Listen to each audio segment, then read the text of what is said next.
Inscreva-se no nosso canal, ative o sininho e fique por dentro dos melhores conteúdos.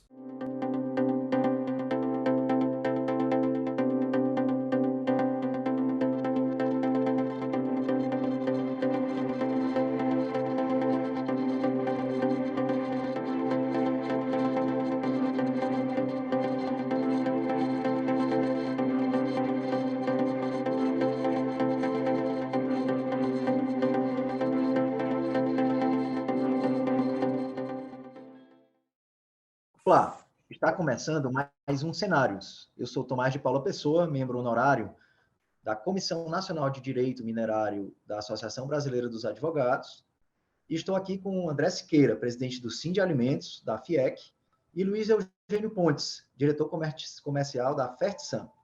Hoje, o nosso tema são os impactos da guerra no setor alimentício. Eu gostaria de dar as boas-vindas aos convidados e a você que está nos assistindo. Vamos começar? Vou fazer a primeira pergunta para os nossos convidados. Qual o principal motivo da guerra entre Rússia e Ucrânia? Ou seja, e como um acontecimento do outro lado do mundo causa impactos no setor alimentício aqui no Brasil? Para iniciar essa, convido o nosso amigo Eugênio Pontes para falar um pouco aí do que é o espectro com relação a essa guerra e esse impacto que a gente tem aqui. Por favor, Eugênio. Bom, boa noite, queria agradecer a oportunidade aqui aos cenários para discorrer sobre um tema tão importante, né, da atualidade. Cumprimentar aqui meu amigo André Siqueira, presidente do Sindalimentos, e dizer para vocês que é uma grande honra estar aqui. Bom, a questão da guerra, ela tem um viés histórico, né, onde a Ucrânia já pertenceu à antiga União Soviética. Com o fim da União Soviética, a Ucrânia se transformou num anexo, né, à Rússia, de uma forma, digamos assim, informal, né? Formalmente ela é independente, mas tem muitas regiões ainda da Ucrânia que estão ligadas à Rússia, inclusive só falam russo. Tem muitos investimentos russos que ficaram na Ucrânia. E a Ucrânia, com essa liberdade, que se associa a um acordo militar, né, no pós-Segunda Guerra, onde começaram com 8 países, hoje tem quase 30. E realmente a Rússia, nesse caso, mudou porque autorizar, digamos, a pôr uma base americana em cima da fronteira russa. Então, realmente, esse fato aí gerou um incidente diplomático entre as duas nações que acabou virando uma guerra porque não houve um acordo durante esse período de discussão do tema, né? Agora, a questão do impacto mundial, a Rússia e a Ucrânia são grandes fornecedores do mundo, né? Principalmente da Europa, de energia, de alimentos, né? Petróleo. Então, realmente não tem como, no curto prazo, substituir um fornecimento tão grande, né? A Rússia ela movimenta 30% do trigo do mundo, né? 20% do milho do mundo. O segundo maior fornecedor de petróleo, gás natural, carvão para a Europa, que são as fontes principais de geração de energia, né, para o continente europeu. Então, isso aí é um impacto brutal na economia, né, que desestabiliza toda a relação, né, criada de demanda-consumo no mundo todo, né? Então, não tem como esses reflexos chegarem ao mundo todo, né? O aumento dos preços é inevitável, o aumento dos preços vai resultar no aumento de juros, né, no mercado financeiro, que, por sua vez, vai dificultar o crédito, que vai prejudicar várias economias. Isso no cenário de ameaças. Agora, existe um cenário também de oportunidade. No caso do Brasil, que está se configurando como um grande abastecedor do mundo de alimentos, pode ser uma grande oportunidade de aumento brutal das exportações. Agora, no curto prazo, nada é possível, porque tem que haver investimentos, tem que haver aumento de tecnologia, né? Uma preparação do mundo para isso. Do mesmo jeito, o petróleo não tem como substituir o fornecimento da Rússia no curto prazo. E essa é a minha visão assim, de uma forma rápida e superficial do panorama aí econômico mundial. Além disso, né, contribuindo com a fala do Eugênio, todo o investimento que a Rússia fez para a sua distribuição, né, de energia, digamos assim, de os gasodutos que abastecem a Europa, acabam se concentrando, até pela posição geográfica da Ucrânia, né, no território ucraniano. Então, toda essa hegemonia russa aí da energia com a Europa acabou ficando lá. Então, além da fronteira, eles ainda têm essa questão estratégica, né, dessa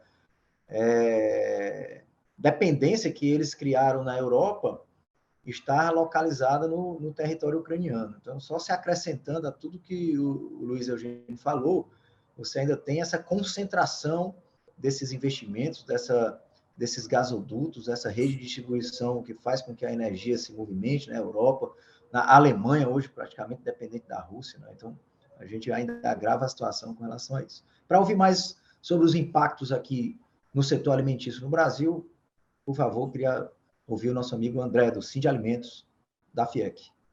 Bom, eu agradeço inicialmente a Trends, né, pelo convite em participar dessa discussão tão importante.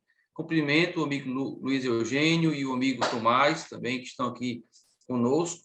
E aí, complementando aqui a palavra do Eugênio, além da importância, Eugênio, né, que você colocou na produção de trigo, na produção de milho, Rússia e Ucrânia exportam mais da metade desses itens do que eles produzem, né? A Rússia é um grande país, mas ela tem milho e trigo na pauta de exportação muito alta. Então, a gente hoje está sofrendo aqui, essas 2 semanas que passaram, 3 semanas já, o setor de trigo e de panificação tem se reunido na FIEC, exatamente pleiteando apoio institucional para uma interlocução com o governo do Estado para tentar minimizar os impostos do trigo, para aliviar um pouco o preço, né? Porque talvez dos itens que a gente citou aqui até agora, o mais impactado no preço foi o trigo.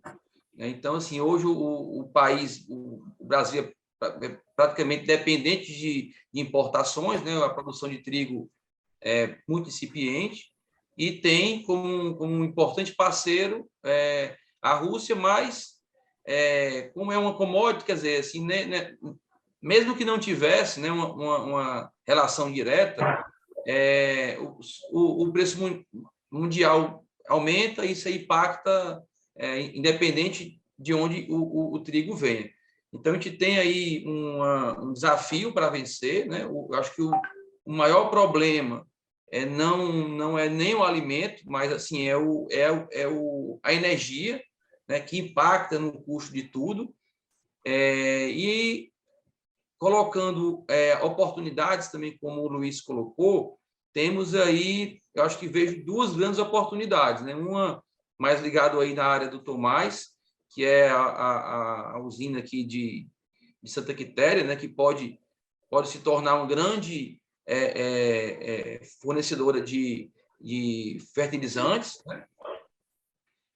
E a questão do hidrogênio verde, né, que também a gente talvez possa explorar um pouco mais na frente, né? Mas o Brasil, o Ceará hoje tem despontado como uma das melhores opções do mundo de produção de hidrogênio verde, já motivado por uma tendência europeia de mudança de base de energética, né? Então, existe um interesse da Europa de mudar a matriz energética, por isso, toda essa questão em torno do hidrogênio verde. E agora, mais ainda, né? Na hora que você tem aí, como o Tomás falou, a Alemanha, uma forte dependência do petróleo russo, né? E gás, enfim, isso só faz reforçar ainda mais as oportunidades que a gente tem aqui no nosso Ceará, de produzir uma energia à base de energia solar e eólica e exportar essa energia através das hidrolisadoras que vão se instalar aqui na região da AZPE. Então, a gente tem problemas de curto prazo, mas que não vão se resolver, obviamente, no médio prazo, né? Eu acho que assim, pressão sobre o preço de alimentos e sobre a energia ainda vai perdurar, porém, eu acho que nesse cenário, né, mundial e do Brasil, o Ceará tem oportunidades, né? Que eu acho que e vejo aí claramente duas grandes oportunidades. André, aproveitando aí que você já falou desse desequilíbrio dos preços, o aumento dos preços das commodities, né, principalmente em especial aí o trigo, a gente verificou já que o IPC, o Índice de Preço ao Consumidor do mês de março, agora passado, ele foi o maior desde 95, né? E aí começa aí uma deterioração do poder de compra do brasileiro. O que é que a gente pode fazer para conter, né, essa onda de preços altos? O que é que você acha? Olha, é um cenário bem desafiador, né? A gente tem aí uma pressão no preço muito grande, o que certamente não vai fazer com que a taxa de juros caia, né? Eu acho que até um pouco antes da guerra, o Copom estava discutindo uma possibilidade de redução da taxa de juros. Mas aí, com o cenário da guerra, a pressão nos preços subiu muito, né? E assim o patamar de juros hoje é totalmente não convidativo para investimentos, né? O juros está muito elevado, né? Há pouquíssimo tempo atrás, os rendimentos de investimentos em renda fixa, indexada aí a IPCA, estavam péssimos, né? Ninguém estava investindo no mercado financeiro. Hoje em dia, você já tem grandes oportunidades de investimento a 5 e poucos por cento, mais IPCA, né, que vai render aí mais de 15% ao ano. Quer dizer, então, é uma mudança de cenário muito grande. Eu acredito que, com o controle da inflação, né, a gente pode puxar a reboque uma redução dos juros, e isso vem a impulsionar os novos investimentos. Mas o cenário agora, realmente, no mês de março, foi recorde, foi 1,62, se não me engano, a taxa a inflação do mês, né? E, além disso, nós temos outro problema, né? Temos vários financiamentos do FNE, por exemplo, que são atrelados ao IPCA. Né? Então, essa é uma questão que, inclusive, vai mudar, Tomás, a partir de maio agora, né? O empresário vai poder optar por indexar o seu contrato a uma taxa pré-fixada ou manter como está. Mas a inflação ela tem uma ação muito perversa, né? Além de diminuir o poder de compra da população, né? Ainda em 2018, ainda teve essa questão do Banco do Nordeste, que alterou a regra do jogo, indexando o pagamento dos juros à inflação. Quer dizer, quem tomou empréstimo nessa condição realmente tem pago muito caro, né, nos últimos meses. Né? E a despeito disso tudo, né, a gente vê que, por o Brasil ser um país produtor de minérios, produtor agrícola, a gente vê um fluxo de capitais entrando no Brasil e o dólar caindo. Então, a gente tem uma balança bem assimétrica com relação a isso. Para a gente aprofundar ainda mais nessa questão, Eugênio, o que é que você acha dessa situação toda? Como a gente segura um pouco essa inflação, equilibra aí, a gente vê dólar caindo, inflação subindo, juros altos, uma situação totalmente, né, estranha ao que a gente vem acostumado a ver. A gente não consegue enxergar no horizonte de curto prazo uma solução do problema, né? Porque para haver uma reação vai precisar de tempo. Né? E o pós-guerra, mesmo que a guerra se acabe, vai ficar um residual grande de problemas, porque digamos assim, as restrições que tanto os Estados Unidos quanto a União Europeia impuseram a Rússia para fornecimento do mundo, vão permanecer. Então, mesmo com o fim da guerra, eu não acredito que a gente vai ter uma solução de a Rússia voltar a fornecer tudo que vinha fornecendo antes, quer dizer, o desequilíbrio vai continuar. Com relação ao dólar, o que o mundo está enxergando é uma oportunidade, tá certo, no Brasil, onde o Brasil é o único celeiro do mundo hoje que pode crescer em produção agrícola, tá certo, de uma forma, digamos assim, a minimizar os efeitos da saída da Rússia do mercado, né, por imposição de restrições econômicas impostas pelas outras nações. E o Brasil também, como disse o André, passou a ser também um pretenso fornecedor mundial de energia limpa, certo? Na forma de hidrogênio, né? Chamado hidrogênio verde, que nada mais é do que o H2O, é a água, né? Que onde uma reação de hidrólise de alto impacto quebra a molécula do H2 para um lado e o oxigênio para o outro, e você pode transportar energia elétrica em forma de amônia, que é a forma transportável do hidrogênio. Então, o Ceará reúne, né, 4 principais características que é difícil encontrar em outro lugar do mundo. Primeiro, terras baratas, né, para você colocar placas solares. Né? Não tem nenhum outro estado que, né, é difícil aqui com a estrutura portuária que o Ceará tem, reunir locais adequados com terras baratas e índices solarimétricos de 13 horas por dia de sol, dando uma eficiência em placas solares acima de 32%. É difícil outro lugar que tenha isso. O Porto, né, um instrumento fantástico, é equidistância da Europa, Estados Unidos, nós temos 6 mil quilômetros de um e de outro, 6 dias de navegação. Nós temos uma ZPE, que é uma zona de processamento e exportação, que é a única do Brasil, e temos a estabilidade jurídica, né? Porque fui dar uma palestra lá em São Paulo, o cara se levantou e disse, rapaz, na África tem tudo isso aí, eu digo, mas vai colocar negócio lá, para ver se você consegue tirar dinheiro do investimento que você fez no país africano. Então, é uma oportunidade agora que surgiu, talvez a gente passe a ser um novo epicentro, né, de fornecimento da nova matriz energética, como falou o André, e tudo isso aí no horizonte de médio e longo prazo, não tem nada a curto prazo. Você perguntar, rapaz, o que é que a gente tem que fazer agora?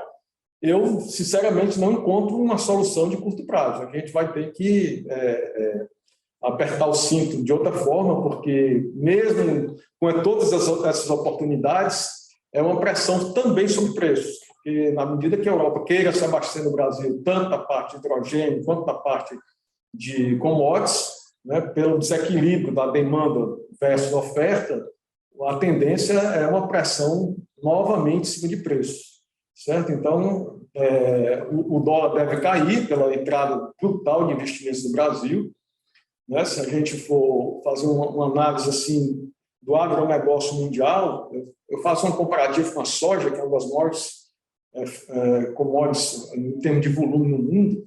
Há 20 anos atrás, o recorde brasileiro era 40 sacos por hectare. Hoje está 160. Tá certo? Nesses mesmos 20 anos, a população do mundo cresceu 1 bilhão de habitantes. E nesses mesmos 20 anos, a área plantada do mundo cresceu 27%. Você fazendo a projeção nos próximos 20 anos, a população não vai crescer 1 bilhão, vai crescer 1 bilhão e 300. As novas áreas plantadas não vão crescer 27%, vão crescer apenas 8%, e a população do mundo vai aumentar 30% a mais. Então, você projeta já aí um problema sério de desabastecimento alimentar no mundo, né? Com a saída da Rússia, como falou o André, os principais fornecedores mundiais de commodities, principalmente trigo, né? Ela exporta 30% de todo o trigo do mundo, né? 20% de todo o milho do mundo, são as bases, né, de alimentação de tantos países, de tantos povos. Você, com a saída desse player, desse porte do mercado, essa situação de previsibilidade, de abastecimento do planeta com alimentos, fica uma coisa crítica demais, né, certo? E o Brasil passa a ser um forte protagonista nesse momento. Mas tudo isso que eu falei, no médio e longo prazo, não tem nada em curto prazo, né? Curto prazo, realmente, eu acho que a gente vai amargar alguns anos aí pela frente, pelo menos uns 2 anos de uma inflação pressionada pela alta dos preços, combustíveis e alimentos, que reverberam na economia como um todo, e, paralelamente, a taxa de juros, né, que tem que subir para evitar uma hiperinflação. Então, realmente, eu até gostaria de ouvir a opinião de gente mais balizada em economia para ver o que é que eles enxergam em termos de solução, porque eu vejo um futuro complicado aqui nesse tema. Aproveitando já e aproveitando que você já entrou nessa questão relacionada ao agro, as oportunidades do agro, a gente vê também um problema atrelado ao agro, que é a questão dos fertilizantes. O país, por uma questão de um cenário comercial mundial, aumentou exponencialmente a sua dependência de fertilizantes, né, de fora, de 2020, de 2000 a 2020, aí, mais ou menos nesse intervalo de 2 décadas, o Brasil passou a importar fosfato de 44% para 72%. Hoje tem uma dependência, né, de fertilizantes de 56% de fertilizantes importados. Então, até o que a gente produz aqui depende do fosfato de fora. Quando você vai para o potássio, aí que a situação é ainda pior, porque aí você saiu de 87% de dependência de importação em 2000, foi para 97%. Hoje a gente só produz potássio ali em Sergipe, né, uma produção de 350 mil toneladas ano. E, lógico, isso tudo tem toda uma característica, são praticamente 15 empresas que dominam os fertilizantes no mundo, a grande maioria delas está aqui no Brasil, e aí você não vai produzir no Brasil, podendo produzir mais barato, né, lá no Marrocos ou em outros países, na própria Rússia, e agora, né, esse problema bateu a porta. E o governo lançou um Plano Nacional de Fertilizantes, que não foi pensado para esse cenário, literalmente de guerra, era um plano que ele iniciou-se ali, os seus esboços em 2019, e ele realmente assim, foi dado o pontapé formal dele no ano passado, e agora a gente está tentando correr atrás do prejuízo. Como é que você, que é um homem que é empresário nessa área de fertilizantes, enxerga isso? Tanto como uma preocupação, mas também como uma oportunidade.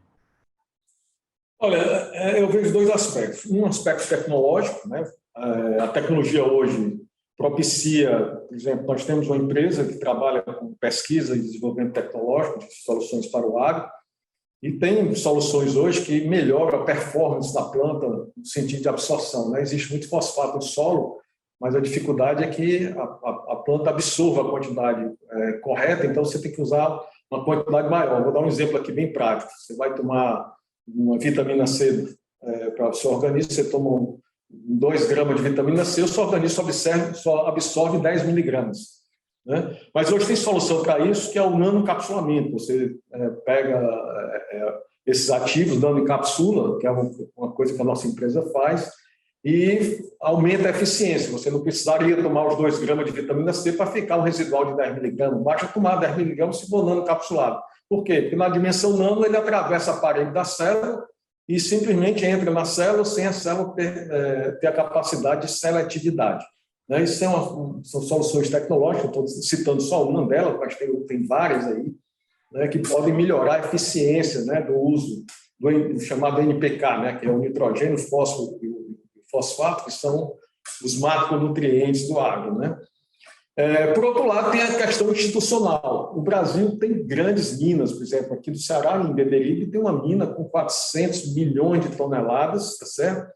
Que está lá parada há vários anos, o investidor só conseguiu fazer 13 furos, dos 26, só esses 13 furos já dão uma perspectiva de dobrar, digamos assim, o estoque de fosfato no Brasil, tá certo?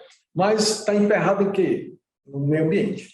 Né? É uma zona próxima à praia, tem uma série de restrições, dunas, não sei de quê, e a coisa não tem que fazer uma mudança da legislação.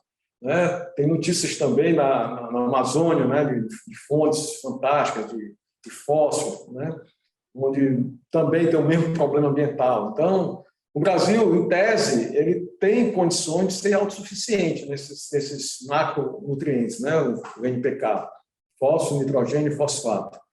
E sair da dependência da importação, né? Hoje o Brasil importa muito do Marrocos, né, como você fala, talvez seja um dos maiores exportadores mundiais, e da própria Rússia, né? Rússia e Ucrânia, que trazem esses produtos em grande quantidade através das três, né? Então,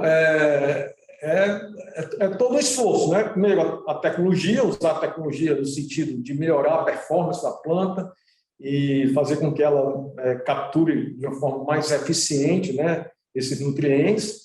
E, segundo, fazer um esforço aí coletivo, um estudo para mitigar o impacto ambiental, mas que o Brasil não pode sofrer, tá certo, um prejuízo, né, da falta de alimentos por causa de uma questão ambiental. Nós temos que estudar uma forma de encontrar um equilíbrio entre o respeito ao meio ambiente e a fome da população, né? Tem que resolver essas questões de uma forma racional, né?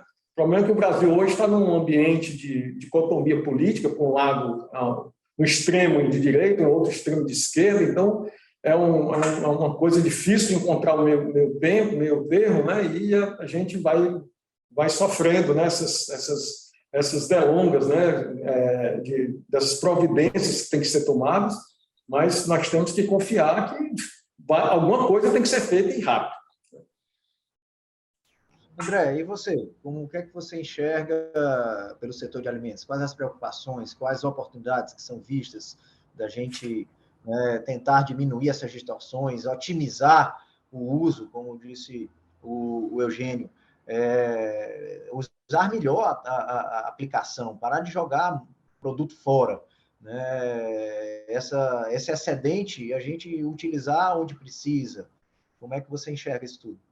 Eu vejo assim uma situação aqui, pegando no Ceará mesmo, sabe, um desperdício muito grande de resíduos. Não sei se o Eugênio já estudou isso aí, mas a gente lida diretamente com a indústria, né, que processa frutas, por exemplo, até mesmo a pecuária. Então, a gente tem muita riqueza que pode estar gerando biogás, que pode estar tendo um aproveitamento, né, até mesmo de princípios ativos, que muita coisa desperdiçada, né? Nós temos muita oportunidade no lixo, a gente tem aí muitas cidades aí que não têm aproveitamento adequado do lixo, que poderia estar também gerando biogás. Então, eu acho que esse momento, né, de crise, ele abre oportunidades, ele abre, de repente, projetos que estavam ali na gaveta, que não iam sair agora, e, de repente, ele já começa a ganhar força.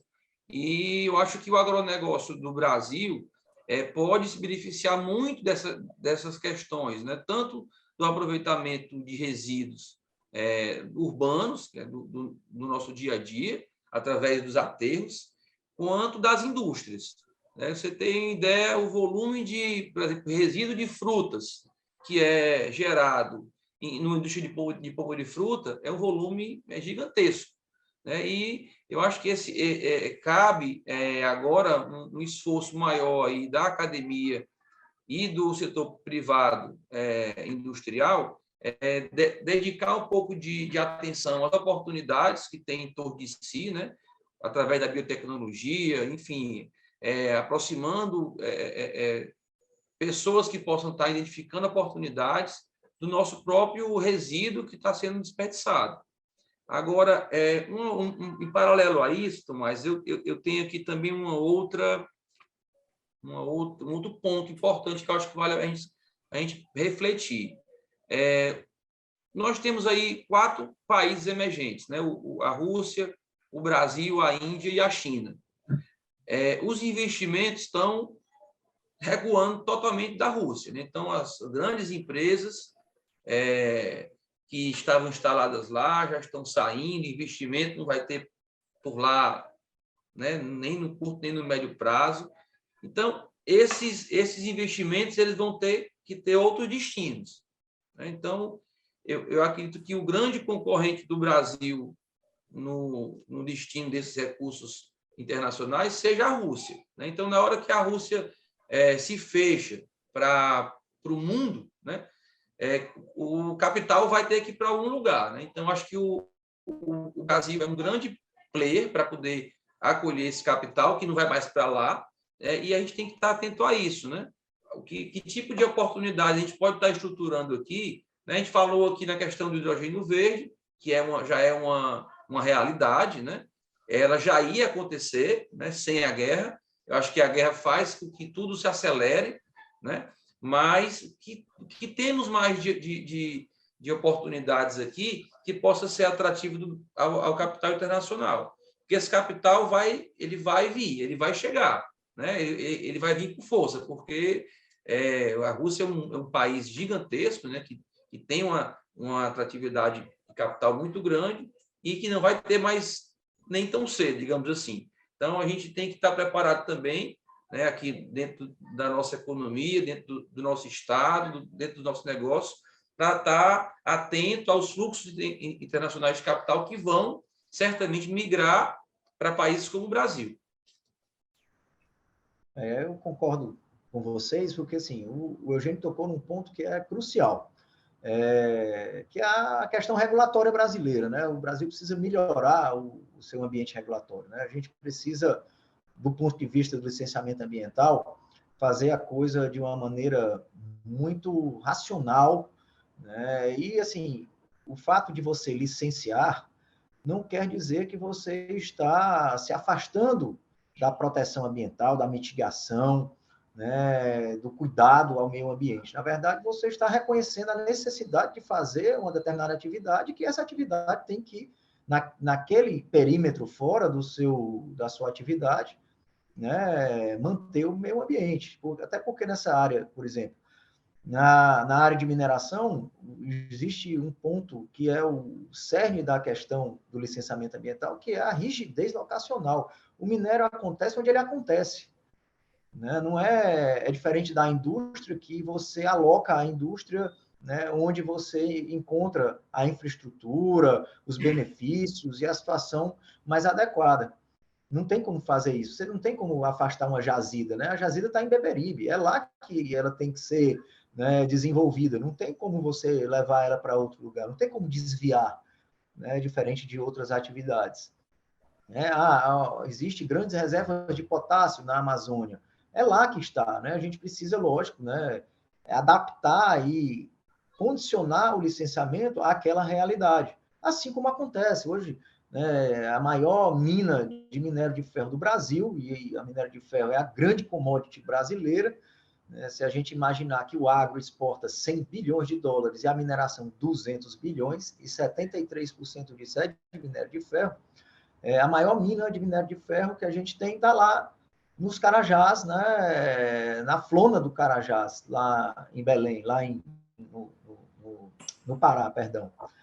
E você tem ali a Vale ocupando 3% da floresta, e a floresta 97% preservada, né? E a Vale com a obrigação de, como compensação ambiental, como condicionante para o seu funcionamento, de manter, né, toda a preservação daquela área, de ter brigadas de incêndio. A gente não vê aqueles incêndios que tem lá na divisa do Mato Grosso com a Amazônia acontecer no Pará, né? Você não vê notícias de grandes desmatamentos dentro da Floresta Nacional dos Carajás, né? Por quê? Porque lá você tem alguém para pagar essa conta, né? Que é uma conta altíssima, né? Então é preciso gerar a renda, é preciso gerar a receita, compatibilizar, né, os interesses para você ter como alguém financiar a proteção ao meio ambiente, né? Então é preciso que a gente evolua, que o nosso pensamento evolua, né? Que a gente enxergue que, assim, vamos limitar, né? Essas atividades são altamente intensivas, então vamos limitar, né, aqui a área que nós vamos utilizar e vamos dar a esse investidor, a esse empreendedor, né, uma grande responsabilidade, que é a responsabilidade de preservar todo o resto dessa área, né? Vamos enxergar que, a despeito de estar numa zona de praia, é um mineral que a gente vai precisar para poder fazer com que o Brasil, né, diminua a sua dependência. Então, eu concordo, e não só nessa área, o licenciamento ambiental, porque realmente assim, é uma das feridas mais abertas, mas, né, todo o arcabouço regulatório, né, de mineração ainda é muito antiquado, a demora é muito grande para você sair de um requerimento de pesquisa e chegar até uma concessão de lavra, pode chegar a 20 anos, né, de processos, né, com uma demora de análise, análises desnecessárias e uma série de outros problemas que acabam, né, desestimulando. E aí eu aproveito toda essa situação para já colocar aqui, a gente já se desenrolar para a última pergunta, que é o seguinte: dentro desse cenário, né, e onde a gente tem necessidade de grandes investimentos, e investimentos que demoram para ser maturados, o que é que vocês enxergam? Né? A gente acordou para a necessidade de olhar para essas questões, né, da tecnologia, da melhora no uso, da otimização do uso, né, do desenvolvimento de novas minas, para que a gente diminua a dependência, né, para o melhor aproveitamento das nossas áreas agricultáveis, para que a gente possa fazer com que esse investimento, né, que vai acontecer aí em médio e longo prazo, perdure, ou a gente vai ver a guerra acabar? Como é que é a guerra? Vocês enxergam que ainda está muito firme ou ela já está recrudescendo e que, num curto espaço de tempo, essa guerra se resolve e a gente volta às condições comerciais anteriores e a dificuldade de manter esses investimentos vai nos assombrar para o futuro? Como é que vocês veem isso? Aí eu já peço ao André para, de antemão, já dar a sua opinião, em seguida a gente ouvir o Eugênio. Bom, antes de começar aqui, eu atualizei aqui no notícia da guerra. E o bombardeio continua, né? A Rússia está atacando com força. Paralelo a isso, alguns países reservando recursos para a Ucrânia, fortalecer militarmente, dando apoio.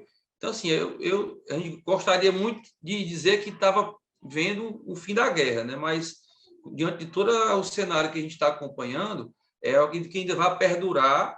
E aí, como também o Luiz falou numa das fases iniciais, o efeito vai durar muito tempo, né? Mesmo que essa guerra acabasse agora, né, as relações destruídas, né, entre principalmente Rússia e o resto do mundo, elas não vão se restabelecer num toque de mágica, né? Então, nós temos aí um país parcialmente destruído, que é a Ucrânia, né, com a população se espalhando por toda a Europa, e o cenário, assim, esse cenário ele ainda perdura, mesmo que a guerra acabe, mas o efeito dela ainda vai perdurar durante muito tempo, né? O que a gente tem que observar é onde estão as oportunidades reais do Brasil, né? Em que pontos a gente pode se apegar para ser mais empreendedor, né? No sentido de enxergar que o canal das energias é um canal de oportunidade, que o canal dos fertilizantes também, né? E, no mais, a questão do alimento. O Brasil já é uma grande potência, né? Vai estar sofrendo por questões do combustível, né? do petróleo, aí, que teve uma grande alta, e isso traz impacto em todas as cadeias produtivas. A gente tem que estar próximo de quem pode nos ajudar, né? Eu tive agora, semana passada, em Barcelona. Eu não conhecia a cidade, foi uma missão empresarial com foco de cooperação tecnológica, e eu voltei extremamente encantado com o que eu vi, né? Não só a cidade, que é belíssima, né? Mas o que tem de riqueza tecnológica naquele lugar. E, o melhor de tudo, tem interesse em cooperar com o Brasil. Eu tive a oportunidade de conhecer lá o dono da Mallory, né, que tem uma indústria aqui em Maranguape. Ele é espanhol, né? Ele defende o Brasil, Tomás, como muitos brasileiros não defendem. Eu fiquei assim arrepiado só em conversar com ele. Então, assim, eu acho que a gente tem muita oportunidade de cooperação tecnológica, de estar interagindo com países que tenham tecnologia mais avançada nas áreas que nós somos deficitários, e eu acho que uma das saídas também seria a gente ter bons parceiros comerciais e tecnológicos, né? Que a gente possa dar saltos, né, de tecnologia no momento oportuno, né? Não deixando as oportunidades fugir das mãos. Como o André falou, eu já tinha dado minha opinião sobre esse cenário pós-guerra, nem que a guerra venha a se acabar e nós temos que torcer que essa guerra não contamine, né, um país, por exemplo, vizinho lá da OTAN, e aí gerar um conflito sem precedentes, podendo chegar a níveis de contaminação com outros países que a gente não sabe onde é que isso vai dar, né? Principalmente num cenário de potências com capacidade de destruição nuclear. Então, não torcer que fique só lá entre esses dois, que acabe logo. Eu também concordo com o André, não tem um cenário assim de curto prazo de terminar, e as sanções não vão parar, entendeu? Mesmo a guerra terminando, a Rússia vai ficar ainda, acho que um bom período sujeita a essa interrupção de fornecimento, como a gente tinha comentado, né? Com relação a providências, eu acho que cabe aí um papel fundamental do governo, certo? O governo ele tem que, digamos assim, e aí é uma outra situação difícil, o cenário brasileiro, que nós estamos à véspera de uma eleição bipolar, né? A gente não sabe no que é que vai dar, e a gente fica num cenário que aumenta as incertezas, e dentro desse cenário precisa de uma atuação forte do Estado. Eu acho que um aumento do preço das commodities, o governo podia arrecadar a mesma coisa se diminuísse as alíquotas, mas eu não vejo cenário para isso, né? Como é que o trigo dobra de preço e o governo quer manter a mesma alíquota? Né? É uma coisa assim, né? Não tem lógica isso. Então, né, a primeira providência seria uma redução de alíquotas aí para, digamos assim, ele não deixa de, ele vai manter o mesmo orçamento e desafoga o setor produtivo, né? Então, seria uma saída, assim, um estudo tributário mais racional diante desse cenário aí de dobrar valores de algumas commodities agrícolas que vai acontecer, já aconteceu com o trigo e podem acontecer com outras commodities. Com relação à infraestrutura também, ter uma infraestrutura mais eficiente, menos burocrática, né? Você vê hoje o nosso esporte melhorou bastante nos últimos anos, né? Mas ainda há uma carga de deficiência, né, causada por leis antigas, antiquadas, né, que reserva de mercado de transporte marítimo, GPOT, né, que tarifa preços de operação portuária, mesmo não usando capatazia, você paga capatazia, você investe num equipamento tecnológico que não precisa mais da capatazia, mas em função da força do sindicato lá, você tem que pagar do mesmo jeito o terno, né, a mão de obra portuária. Quer dizer, são legislações que não tem mais como conviver num ambiente de competição, né, que a gente está encontrando no mundo globalizado como o nosso. E nesse cenário de o Brasil vir a fornecer, substituindo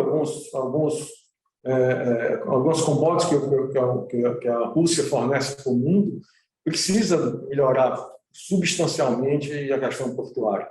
A gente viaja aí pelo mundo, veio para Singapura, um trocinho lá do outro lado do mundo, uma ilha, você vê uma estrutura portuária daquela, você fica assim, meu Deus do céu, o Brasil junta todos os portos da América do Sul, não dá um movimento e uma estrutura que tem o Porto de Singapura, tá certo? Então, como é que pode, né? A gente fica assim, sem entender um país como o Brasil, né?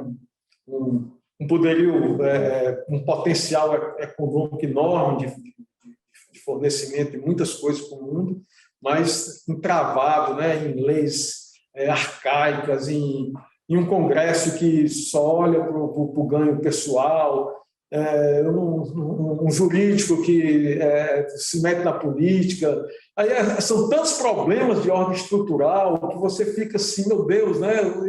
O mundo está aí abrindo as portas para o Brasil e a gente aqui brigando internamente com besteira, com coisas que não vão levar a canto nenhum e vão gerar nada de resultado, tá certo? Então, acho que o Brasil precisa mudar essa visão, né, de criar problema para tudo e focar nas soluções, né? Focar numa visão de futuro e fazer com que esse país realmente saia desse marasmo político-econômico que não tem sentido, né? Com todo o potencial que tem de viver desse jeito, certo? Então, eu rogo a Deus que ilumine, né, a cabeça dos gestores aí e que mude esse cenário. Eu acho que, respondendo a sua pergunta, eu vejo, assim, nesse momento, o cenário de uma política de governo voltada para o desenvolvimento como uma forma de a gente mitigar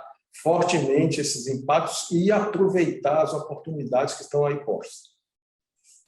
Como diria o grande político brasileiro, pensador liberal Roberto Campos, né, o Brasil não perde a oportunidade de perder uma oportunidade.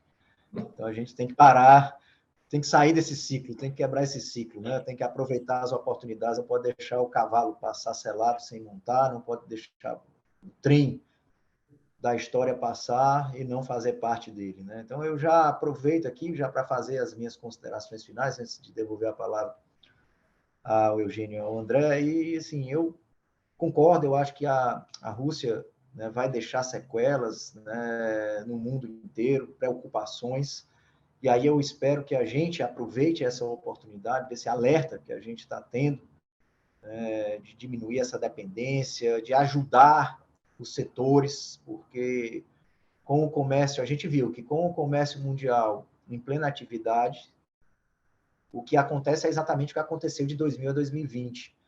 A gente vai se deixando levar pelo comércio internacional, pelos custos mais baratos de outros países, e aí vem pandemia, vem guerra, e a gente se depara, né, em situação de dependência de algo que a gente tem em abundância. Então, eu acho que eu acho interessante o Plano Nacional de Fertilizantes, a forma como o governo está enxergando isso no longo prazo, né? É preciso ir além, né, e você dar essa segurança ao investidor de que nesse médio e longo prazo, onde ele vai precisar investir, maturar o seu investimento, o governo vai, né, tá ali junto, apoiando, né, e como bem falou o Eugênio, enxergando essas oscilações, essas situações que acontecem e modulando essas situações às realidades que se apresentem, né? É desumano o governo querer tirar proveito de tributos, né, que vão subir inevitavelmente e vão extrapolar as suas previsões, né, empurrando a inflação, né? Vamos equilibrar esse jogo e vamos tirar o máximo de proveito desse alerta, né? Essa guerra nos alertou, né, para que a gente possa acordar para essa situação e a gente possa apoiar e fazer com que a gente desenvolva as nossas cadeias e a gente possa tirar proveito desse capital que vai sair da Rússia, né, e está olhando para o Brasil, porque só tem o Brasil, né? Tem poucos países com as condições e com tudo que a gente tem aqui para oferecer. Então, com essas considerações finais, eu devolvo a palavra aí, passo para o André primeiro, para que ele faça as suas considerações finais. Bom, eu vejo, claro que tem muita coisa para melhorar, mas também já teve muita coisa que teve pior, né? A gente tem vários avanços aí, tanto a nível do governo federal como do Estado, né? Temos um Estado sanado economicamente aí com situações que só tem aqui, como a ZPE mesmo, que já foi citada, com oportunidades como o hidrogênio verde, que está se consolidando, e um Estado que está próximo de quem empreende, né? Então, a relação hoje, por exemplo, do governo do Estado com a Federação das Indústrias, né, com o nosso prefeito Ricardo, é muito boa, né? Tem uma troca muito grande ali, e da mesma forma com o governo federal, né? A gente acompanha todo o esforço aí da infraestrutura do país que tem mudado, da própria desregulamentação trabalhista que houve, de outros exemplos que o governo tem procurado melhorias.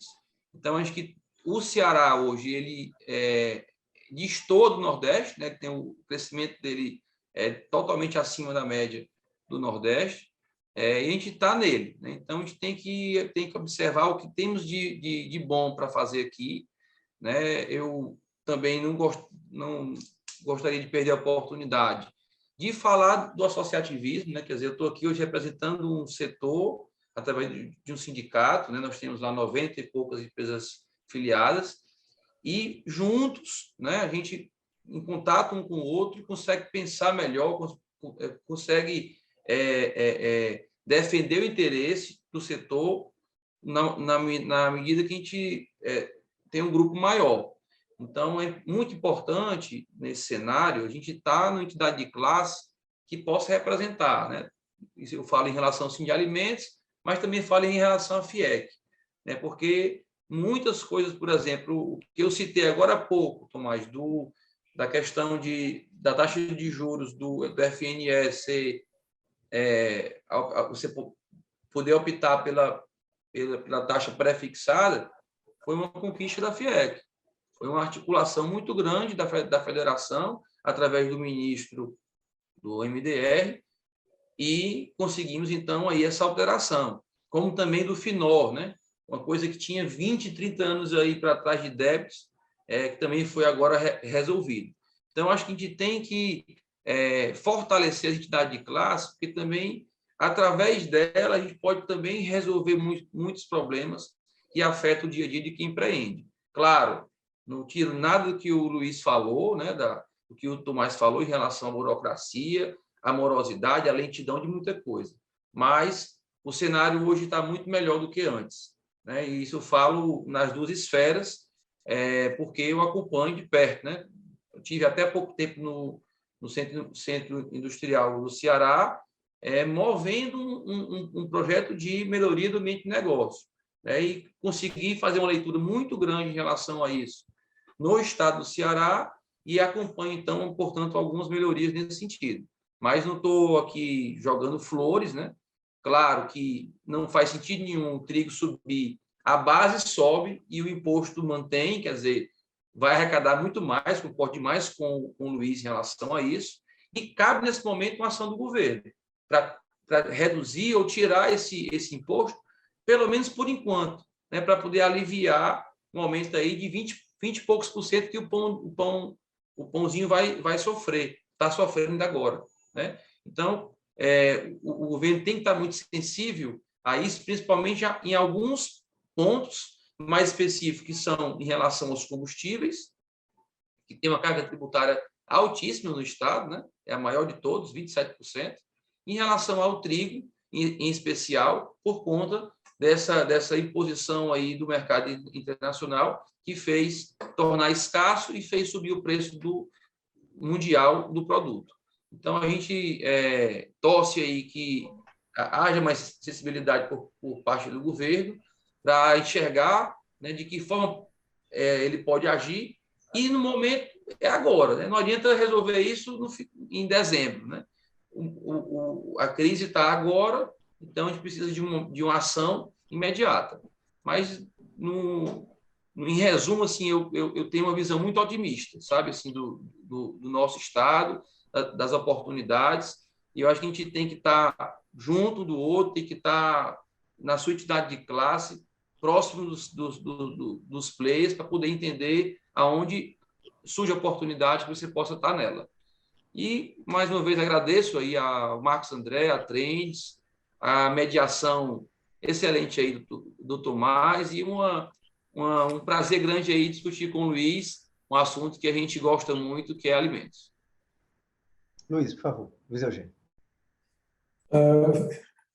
O André falou a questão do estado do Ceará. Realmente, num panorama econômico, o Ceará se mostra como um oásis, né? Você tem militado aí em muitos estados, né? Porque o agro, onde estão meus clientes, é forte: Mato Grosso, Paraná, Goiás, Bahia, Tocantins, Paraná, Rio Grande do Sul.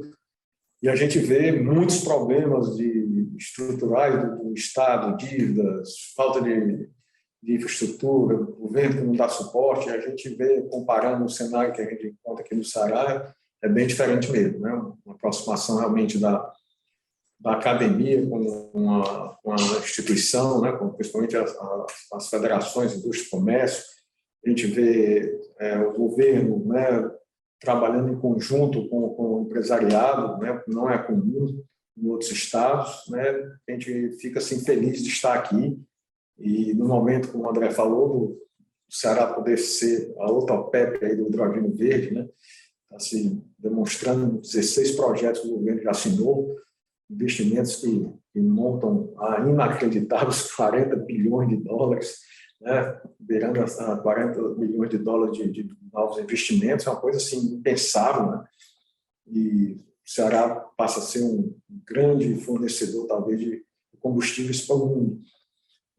E a gente vê também essa oportunidade da Rússia, aí, da guerra, né? O Brasil voltar a crescer de uma forma exponencial na questão do agro, né? Que já ocupa quase 40% do PIB, e com essa oportunidade talvez venha a ser o país do reino do agro, né? Então, talvez o que reúne melhores condições de assumir esse protagonismo, né, do fornecimento de alimentos para o mundo. Tem a questão da infraestrutura, né, como o André falou, a gente vê realmente esse ministro, né, o Tarcísio, um cara realmente brilhante, fez um trabalho excepcional, né, tão pouco tempo, com tão pouco recurso, fez uma mudança, né, realmente significativa na estrutura, na infraestrutura, principalmente de transporte do país. A gente vê mudanças assim, onde a gente circula, vê coisas que antes não conseguiam ter um modal eficiente. Hoje a gente já vê as ferrovias voltando à cena de uma forma forte e eficaz. Então, realmente, o Brasil tem tudo para crescer. E a gente vê realmente alguns entraves burocráticos e políticos com viés de tendências e influências de partidos, né, de esquerda e de direita, que isso aí, eu acho que nós temos que pensar no Brasil, né, no Brasil como um todo, no Brasil de tantas oportunidades que estão passando na frente, a gente tem que montar nesses cavalos selados que estão passando toda hora aí na nossa frente e focar nisso, né? A gente é muito focado nos problemas, nós temos que focar em soluções, né? Enquanto ficam discutindo se a classe média brasileira está ganhando muito, né? Isso a gente tem que estar pensando em gerar riqueza, né? Para chegar em todas as cadeias, deixa quem está ganhando ganhar e vamos procurar ganhar mais para dividir com todo mundo. É como se você tivesse uma empresa e disse, não, vamos continuar ganhando o que estamos ganhando, mas vamos pegar o salário dos diretores e distribuir com um chão de fábrica. Não nos interessa crescer. Então, é um negócio de visão completamente míope. Vamos crescer o faturamento, crescer o lucro e dividir riqueza com todo mundo, proporcional ao que cada um gera de entrega de resultado, né? Então, essas mentalidades aqui precisam serem alinhadas, né? Tanto da parte do jurídico, quanto da parte do legislativo, quanto da parte do executivo, né? De todo mundo se alinhar em vista do desenvolvimento do país. Onde tem economia forte, meu amigo, não tem conversa, não precisa articulações, não precisa movimentação política, né? A economia por si só ela vai resolvendo os problemas, né? Outro dia eu estava vendo uma entrevista do jornalista fazendo ao Nelson Mota, né? E o Nelson Mota se dizendo um comunista na juventude e mesmo depois, e foi convidado pela Globo para morar em Nova York, e ele dando uma entrevista disse, rapaz, Nelson Mota, você deixou de ser comunista, né? Você está agora na direita? Ele disse, não, eu estou na realidade, porque eu vindo aqui para o que ele chamou do coração da besta, né? No coração do capitalismo, coisa que ele combatia muito fortemente, e vejo aqui essa massa de desenvolvimento, essa riqueza que circula em todo canto, que não precisa de vontade política, que não precisa de movimentação, de nada. A economia ela move tudo, ela arrasta tudo, né? Ela enriquece todo mundo que quer trabalhar.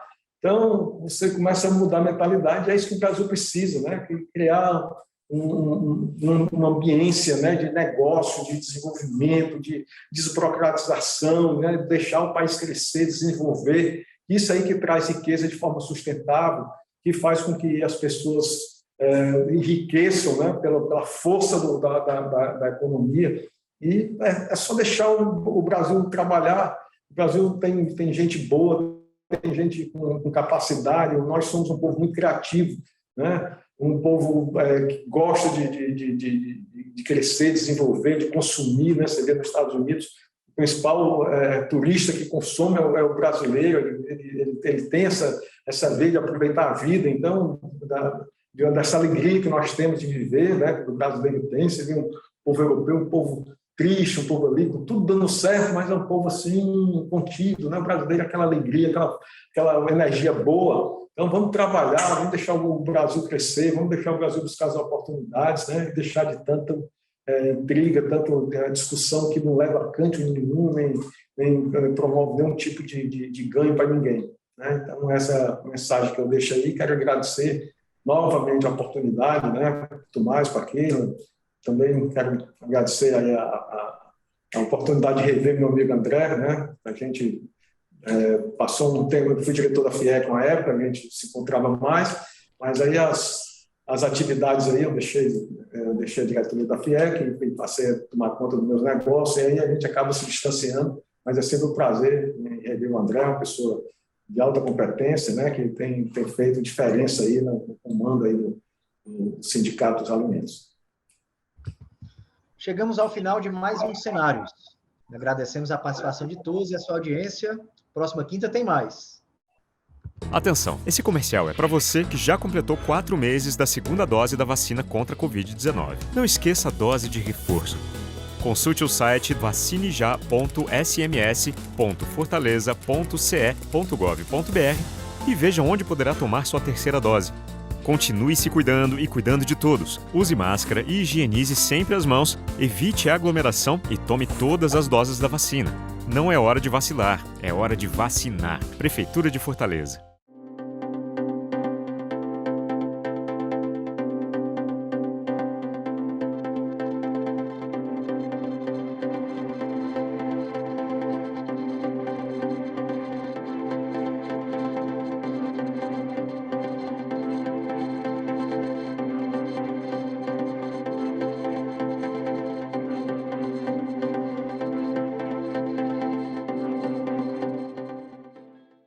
Inscreva-se no nosso canal, ative o sininho e fique por dentro dos melhores conteúdos.